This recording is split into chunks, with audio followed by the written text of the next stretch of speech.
Je suis quasiment sûre qu'à vos débuts dans l'entrepreneuriat, vous vous êtes dit vivement que j'ai tellement de travail que je ne sache plus quoi faire des clients.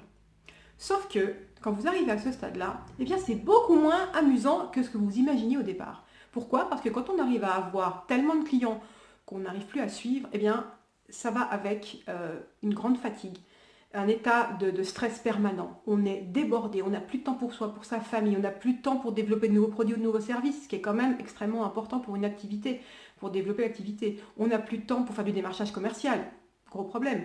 Et à terme, on risque le burn-out. Le pire, c'est qu'à terme, l'entreprise risque de fermer, parce que si vous êtes en burn-out, l'activité reposant sur vos seules épaules, si vous n'êtes pas aux commandes, il n'y a plus d'entreprise. Donc, quand on arrive à ce stade-là, soit on décide de modifier la structure de son entreprise, on modifie le fond pour faire en sorte de pouvoir donner toujours plus aux clients, mais en étant moins impliqué dans l'entreprise. Donc, ça demande beaucoup de réflexion, malheureusement réflexion qu'on ne peut pas avoir parce qu'on n'a pas de temps.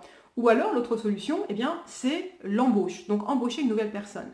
Et là où les problèmes arrivent, c'est que avec cette idée d'embauche, il y a tout un tas de peurs qui ressurgissent et de fausses croyances.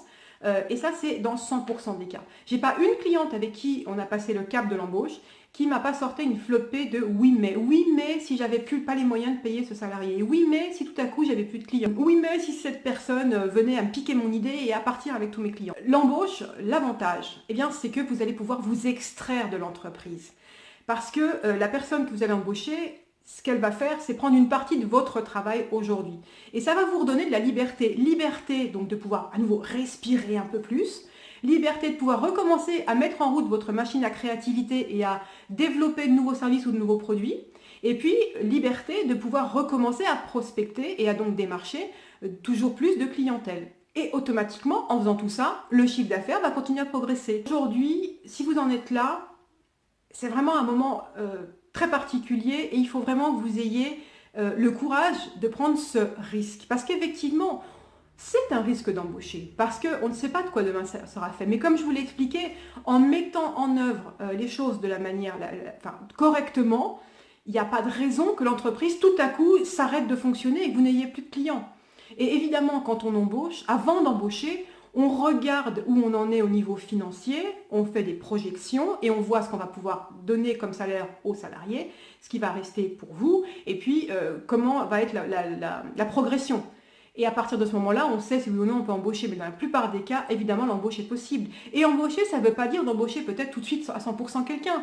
J'ai une de mes clientes qui a embauché, on a embauché 4 personnes là, en moins d'un an, mais 4 personnes qui sont à temps partiel. Donc tout est possible, mais le plus important, c'est vraiment que vous vous posiez, que vous réfléchissiez à la situation et que vous vous disiez, ok, c'est le moment, oui c'est un risque, mais si je ne prends pas ce risque, de toute façon à terme, mon entreprise finira par s'effondrer parce que moi-même je vais m'effondrer. J'espère que cette vidéo, si vous en êtes déjà là, vous servira peut-être de déclencheur, de vous dire, c'est vraiment le moment, il faut que je passe ce cap. Et si vous n'en êtes pas encore là, de vous dire, voilà ce qui m'attend, autant que je me prépare. Sur ce, je vous souhaite une bonne fin de journée et je vous dis à très vite pour une nouvelle vidéo.